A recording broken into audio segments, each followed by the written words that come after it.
Press of Atlantic City high school sports guru, Mike McGarry. Good morning, Mike. Good morning, Sully. How are you? Hey, what's up, man? Oh, not much. Just, putting together our all-star teams. They're kind of running in the paper this week, and it'll all culminate with the athletes of the year for 2015-16 next Sunday. So all that good stuff will be on pressofac.com and in the paper. It's already started, and it'll continue out the rest of this week. Awesome, man. I'm just going to let you talk for the next 10 minutes while I watch Ireland and Belgium here. How's that sound? Okay. I'll see what I can do for you. Man, I was talking about this before early in the show, Mike. What an amazing spring sports season. I mean, every sports season has its really cool moments, but it just seemed like day in and day out, this spring sports season was just one of the best in years, I think. Yeah, I think, in the 20-something years that I've been doing this, it was one of the most entertaining spring sports seasons. First of all, it was a spring sports season that I thought was almost never going to happen because it seemed to rain for about the first, out of the 60-day season, it seemed to rain for about the first 50 days, and then it seems, as is often the case in the spring, the great stuff starts, 2 or 3 great things start happening every day. And for me, obviously one of the highlights of the spring would have to be that Egg Harbor Township girls softball team, Nicole Wisser, Kate Corte in the group, which, fell a game short of perfection, losing in the state final, but I think really did a great job of showing what, EHT programs are capable of, and really did a great job of sort of galvanizing that school and community to support a team in ways that it hasn't done in years. Yeah, we just had Paige Wiseman on a little bit ago. She was the senior who scored the pinch runner in the 12th inning, scored the game-tying run. She was a JV player for 4 years of her career and got the late-season call-up. So that's a neat thing about high school sports is, a girl like that can get an opportunity and really shine and feel like she's a part of the program. And that was a really cool story, I thought. Yeah, absolutely. I mean, those kids like Paige Wiseman is a program kid, and every program needs that. Every high school team needs it. And sort of pivoting off that angle, you had Caitlin Mooney of Southern Regional Girls Track, a runner who was, the definition of a program kid for, the first 3.5 years of her high school career. And then in May, she just starts running fantastic times, wins the South Jersey Group 4 3,200 run, wins the State Group 4 3,200 run, and then wins the Meet of Champions 3,200 run, and runs 14 seconds faster than a time set by Danielle Toro, who graduated from Southern Regional in the mid-2000s and is one of the greatest runners in distance runners in New Jersey high school history. So really just I put, when you talk about, program kids having big moments or developing into, into really standouts, you have the Paige Wiseman story, and you also have Caitlin Mooney's transformation, which is really one of the most remarkable things I've seen in high school sports. And, Mike, obviously Ocean City didn't come home with the overall state championship in baseball, but they did win South Jersey and had a team loaded with seniors, really great kids. Guys who have worked hard the last couple of years to really put that program back to where it should be. And what an amazing season by Sean Mooney. Obviously, he had a tough game in the championship game, but I don't know if we'll see another season like that anytime soon. No, I don't think you will. I mean, he had not allowed an earned run up until the state championship game, and although, like you mentioned, Northern Highlands was able to beat them at Thomas River North last Saturday, Ocean City still after getting off to a little bit of a sluggish start, I thought they won the next. They were 7-4 at one point, had lost 3 of 4 games, but then they turned it around, winning 14 of 15. They won the Cape Atlantic League, won South Jersey Group 3, got to a state final. Don Fiorentino, outfielder, had a tremendous season for him. A lot of scenes on that team, a fun team to cover, and really sort of capping this stretch where, starting in 2010, Ocean City has been, probably one of the top teams in the Cape Atlantic League and one of the top teams in South Jersey, and this year just sort of capped that off and confirmed that. And one team we really didn't talk a whole lot about, St. Augustine, in kind of an unfamiliar role as the underdog, and a great job by Coach Bailon getting that team to where it was, considering the injuries they had with the pitching staff. and Chris Morganweck really coming through with just an outstanding season, and great job by the Hermits to really prove that they can win despite being the underdog. Yeah, I mean, when you say underdog and St. Augustine are not two words that go in the same sentence often, and I'm sure there's Cape Atlantic coaches kind of saying that they're never an underdog. But if there was a St. Augustine team that could be described as an underdog, it would be this year's team, and they overcame some adversity. The injury to Mike Pistoria, who is bound for Maryland, who was their best player, best pitcher and a standout hitter, also underwent arm surgery before the season even started. Bill Chilari, another outstanding senior pitcher who's headed for Duke, missed about a month of the season with his arm was a little sore. He came back for the playoffs, and St. Augustine was able to go on a big playoff run, get some great games out of Chris Morganweck, get sophomore Jack Billings to step up in that closer's role. They beat Gloucester Catholic, they beat CBA, they beat Camden Catholic, they get to a state final, and they lose a tough one to Seton Hall Prep 4-2 last Saturday, and Seton Hall Prep, another tremendous baseball program. So another great year for the Hermits, and really a great job by Mike Byron, the coach of the team out there. Talking with Mike McGarry, press of Atlantic City.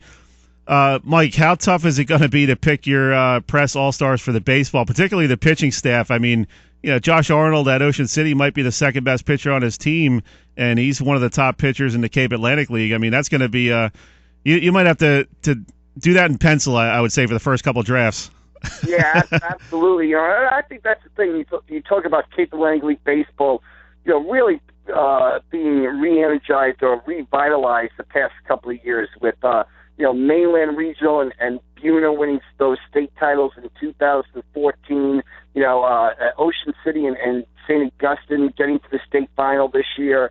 And really, it's been based on pitching and really a tremendous amount of good pitchers in the area. It seems like every team has a kid who can throw 90 or close to 90. Kyle Gerace of Mainland, we talked about Sean Mooney's year. Kyle didn't pitch in the beginning of the year because his arm was a little sore, but he really ended up with an outstanding season, an outstanding stack. So you're absolutely right. I think Chris Sieg of ACIT, was a no-hitter in his last high school start. I really think, you look around the league, and it seems like every team has really an ace pitcher, and that's really up the level of play in the league the past couple of years. Mike, what's going to be, your lasting impression of this spring sports season? Obviously with baseball, softball, track, so much going on, crew. We had some teams go to the Nationals. Try to put it into perspective here for us. Some of these athletes, some of these teams. What really stands out in your mind? Well, I mean, I just love. Stands out for me is the events, a couple of big events. I mean, the game up at Campbell's Field in Camden, where Jason Groom, ended up being drafted by the Boston Red Sox with the 12th pick in the first round, pitched before 6,500 people against Gloucester Catholic. Gloucester Catholic wins the game 1-0, but Groom strikes out 14 people, and the whole event raises money for charity. I really thought that was one of the best high school events I've been to, and I'll take away the crowds and excitement that the Egg Harbor Township softball team sort of created this year with their sort of magical run through the playoffs. A pair of almost miracle wins. Starting with a win over Rancocas Valley where Brie Lagrada ends the game with a diving catch out in left field. Then they play that 13-14 inning game against Eastern, and then they walk off against East Brunswick. And then you've got, Caitlin Mooney just sort of winning out of nowhere from Southern Regional. And along the way, tons of other performances. Sean Mooney striking out 13-14 in a 9-0 win over Mainland and hitting a 400-foot home run. Alyssa Aldridge of Mainland breaking 5 minutes in the 1,600-meter run. What the crew teams did this year. It was really just an all-around outstanding spring. And, we're leaving out some tennis. The Middle Township tennis team winning a South Jersey Group 1 title, I believe. So really just an all-around tremendous season. And like I said, it all seemed to happen in about 3 days because for the first 57 days of the season it poured rain. Yeah, it was nuts. Mike, cool story on Tyler Millett of EHT. Talk about that a little bit, and I think it shows, this generation of kids that are in high school now are so accepting of kids with disabilities and challenges, and what a great job EHT Track did in getting him that $4,000 they needed for the new wheelchair to give him that experience, and it just shows, in this day and age, you have so many kids that are so sensitive to kids who want to be involved in athletics and, maybe don't have the ability to play on a varsity team, but can still kind of make their own impact in their own way. Yeah, Tyler is, a 18-year-old Egg Harbor Township student who has cerebral palsy.